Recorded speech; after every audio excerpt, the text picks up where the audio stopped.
అందరికీ నమస్కారం అండి. ఇట్లు మీ కృష్ణవేణి ఛానల్. ఈరోజు కథ. నమ్మకము ఉంచుకొని మనము ఏదైనా చేస్తే ఎంత పెద్ద కష్టము నుండైనా ఆ దేవుడు మనను రక్షిస్తాడు అనడానికి ఈ కథే సాక్ష్యము. ఒక చిన్న పిల్లవాడు తనకు తెలియకుండానే కృష్ణునికి భక్తుడయ్యాడు. అమ్మా అమ్మా, నా ముంత తయారు చేశావా? అవతల ఆలస్యమైతే నాకు తెప్ప దాటిపోతుంది. అప్పుడు నాకు గురుకులం వేళ దాటిపోతుంది. ఇంకా గురువుగారు కోపడతారు. పాఠము మళ్ళీ చెప్పరు కదా. అమ్మా, వింటున్నావా అంటూ గుడిసెలో నుంచి రంగడు అరుస్తున్నాడు.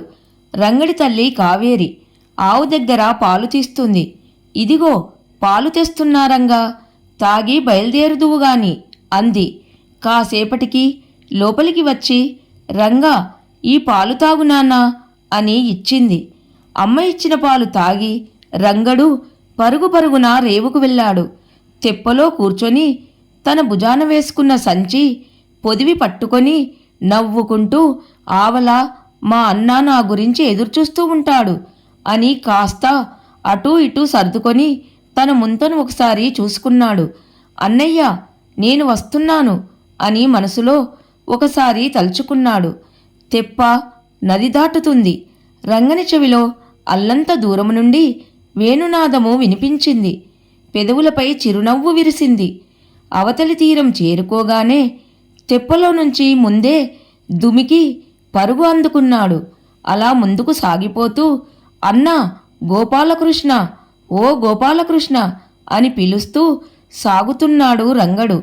ఆ పిలుపుకు జవాబుగా, హా, వస్తున్నా, ఇదిగో ఇక్కడే ఉన్నాను అంటూ ఒక పిల్లవాడు ఎదురు వచ్చి పలకరించాడు. నీ గురించే చూస్తున్నాను అంటూ కబుర్లు చెప్పుకుంటూ ముందుకు సాగిపోయారు. అలా నడుస్తూ గురుకులము చేరుకున్నారు. రంగడు పిల్లల మధ్య చేరి చదువుకు సిద్ధమయ్యాడు. గురువుగారు వచ్చారు. పాఠము మొదలుపెట్టారు. సాయంత్రానికి చదువు పూర్తయి మళ్ళీ రంగడు ఇంటికి బయలుదేరాడు. రేవుకు వెళ్ళే దారి కొంచెము చీకటి పడేసరికి గుబురు చెట్ల మధ్య కాస్త భయానకంగా ఉంటుందని తన అన్న తోడురాగా మళ్ళీ తెప్ప ఎక్కి ఇల్లు చేరటం రంగనికి అలవాటు. ఇలా కాలం గడుస్తుంది. ఇంతలో గురుపూజోత్సవం వచ్చింది. ఆ రోజు గురుకులంలోని విద్యార్థులందరూ గురువుగారికి ఏం సమర్పించాలో ఆలోచిస్తున్నారు. ఇదంతా వింటున్న రంగడు ఆలోచనలో పడ్డాడు. ఆ రోజు సాయంత్రం ఇంటికి చేరిన రంగడు ఆ విషయము వాళ్ళ అమ్మతో చెప్పాడు. మనం ఏమివ్వగలం నాయనా? మనకి ఉన్నది ఓ గోమహాలక్ష్మి ఒక్కటే. ఒక ముంతతో పాలు, ఒక ముంతలో పెరుగు తీసుకొని వెళ్ళు. అవే ఇవ్వు. వారికి అవే మనము ఇవ్వగలిగిన కానుకలు అని అంది వాళ్ళ అమ్మ. అలాగే అని మరునాడు అవే తీసుకొని వెళ్ళాలని రంగడు సిద్ధమయ్యాడు. చక్కగా ముంతలకు వాసిని కట్టి జాగ్రత్తగా పట్టుకొని తీసుకొని వెళ్తున్నాడు.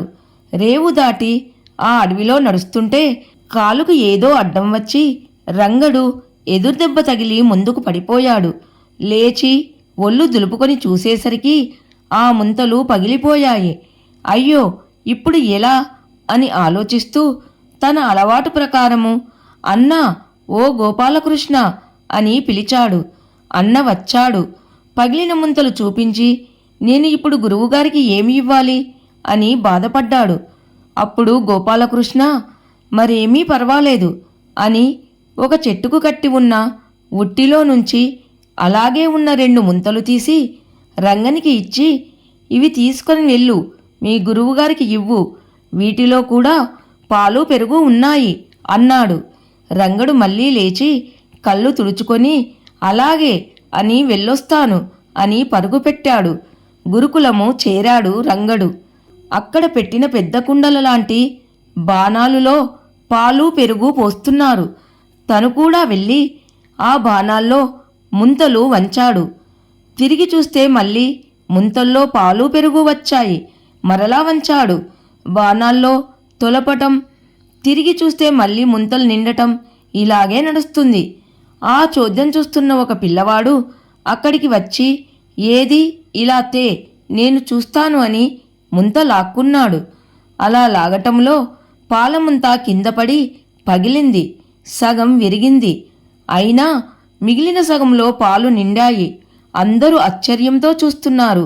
గురువుగారు వచ్చి, ఏమైంది, మీరు అందరూ ఏం చూస్తున్నారు అని అడగగా అక్కడ జరిగిన వింత చెప్పారు. రంగా, నీకు ఈ ముంతలు ఎవరిచ్చారు అని అడిగారు గురువులు. మా అన్న గోపాలకృష్ణ ఇచ్చాడండి అన్నాడు రంగడు. అన్నా, నీకు తోబుట్టువులు ఎవరూ లేరు కదా అని గురువులు అంటే, రంగడు వెంటనే లేదండి, నాకు ఒక అన్న ఉన్నాడండి, ఇక్కడికి దగ్గరలో ఉన్నాడు, అడవిలోనే ఉంటాడు. నాకు రేవు దగ్గర నుంచి రోజు గురుకులం చేరే వరకు సాయం వస్తాడు, అలాగే సాయంత్రం మళ్ళీ రేవు దగ్గర దించుతాడు అని చెప్పాడు. అతను మీ అన్న అని నీకు ఎవరు చెప్పారు అని గురువుగారు అడిగారు. రంగడు ఇలా చెప్పసాగాడు. గురుకులంలో చేరిన కొత్తల్లో నాకు ఈ అడవి దాటి ఇక్కడకు రావటానికి చాలా భయం వేసింది.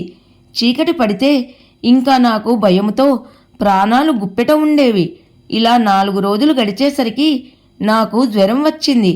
కానీ నేను పాఠాలు వినలేకపోతున్నానని ఏడ్చేవాడిని. నాకు ఆరోగ్యం కుదట పడ్డాక మా అమ్మ చెప్పింది, అడవిలోకి వెళ్ళగానే అన్నా, ఓ గోపాలకృష్ణ అని పిలువు. ఆ పిలుపు విని నల్లనివాడు, నీకంటే ఒక గుప్పెడు ఎత్తు ఉన్నవాడు, పసుపు పచ్చని పంచ కట్టుకొని చేతిలో పిల్లనగ్రోవి పట్టుకొని ఒక పిల్లవాడు నీ పిలుపుకు జవాబిస్తూ ఇక్కడే ఉన్నాను అని అంటూ ఎదురు వస్తాడు.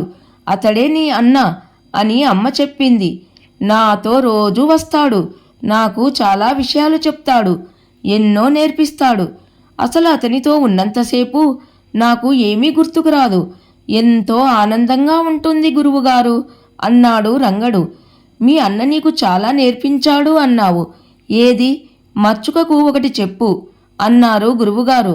ఓ, మా అన్న నాకు వేళ్ల మధ్య పచ్చడి బద్దలు పెట్టుకొని చలిది తినటం నేర్పించాడు గురువుగారు, చక్కని పద్యాలు నేర్పాడు అంటూ రంగడు చెప్పుకుంటూ పోతున్నాడు. యువతల చూస్తే గురువుగారి కళ్ళు ఆనంద బాష్ప ధారలు కురుస్తున్నాయి. ఆయనకు భాగవతంలోని గోకులంలో బాలకృష్ణుడు స్నేహితులతో మెలిగిన సన్నివేశాలు, పద్యాలు, లీలలు అన్నీ గుర్తుకు వచ్చాయి.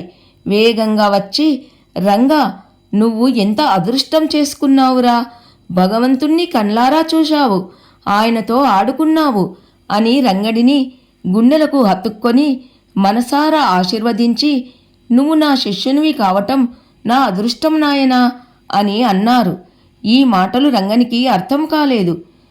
వెనుక నుంచి అంతా వింటున్నా గురువుగారి భార్య ఆయనను ఏమిటి ఇదంతా అని అడిగింది.